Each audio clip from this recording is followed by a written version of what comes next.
病咧嗱，30零歲細路要日日睇工程嘅，佢好早瞓嘅，10點零鐘就瞓㗎啦。阿 Sir 好好嘅，好夠規律㗎咯。OK， 好景不長，12點就醒啦。跟住就周而復始醒下瞓下先。最慘在佢哋翻工啊嘛，佢係嗰啲工程管理，佢工程師定咩㗎？佢總之佢層樓都要睇點樣做點做，哇都唔好話唔攰喎。尤其而家個天蝕喎，咁佢嚟睇，我又胸有成竹啦。點解咧？一睇條脷白嘅，一摸個肚嗱，我覆診㗎嘛係咪？一摸個肚凍嘅，唔使諗啦，汗啦，嘿！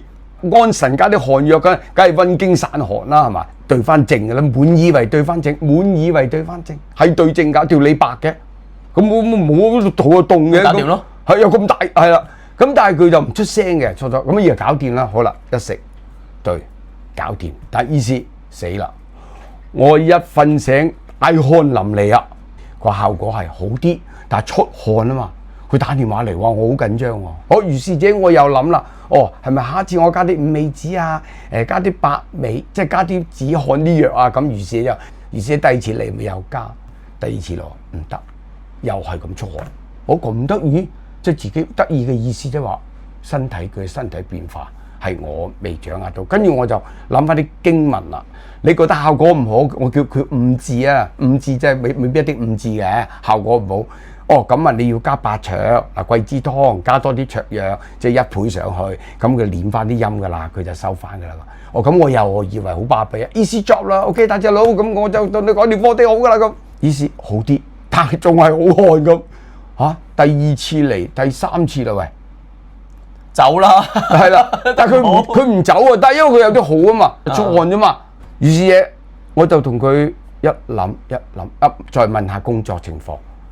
諗起以前有依個婆婆虛勞，OK 得啦，補中益氣，加啲白芍幾好啦。嗱，中醫醫病咧內外兼治噶嘛，加埋仲有啲經絡唔通攰，針灸幾個人結合，酒罐啦、針灸啦，總之一針一藥啊嘛。哇！嗰次嚟就醫師爽啊，第4次嚟爽。我死咗4日啦，咁即係瞓到4日，哇，好難得喎！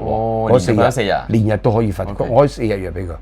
而家我發覺一樣嘢，你而家同我通咗啲經絡先，你一針親我咧，我隻豬咁樣瞓到。有感覺起碼4晚啦。通得到。通到啦嘛，佢經絡主要佢疲嗱，點解針灸？因為原來佢日日咁走嘛，過勞就瞓唔着噶啦嘛。點解？你過勞嘅時候，啲肌肉喺度修復，你個大腦咪興奮咯。喺度做嘢，喺度修復嘛，不斷擾佢心神啊嘛。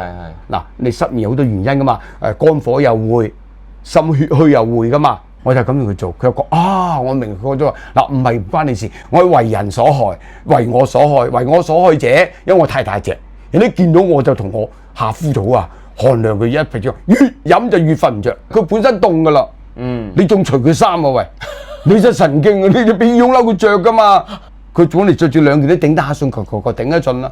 你除衫死咗啦！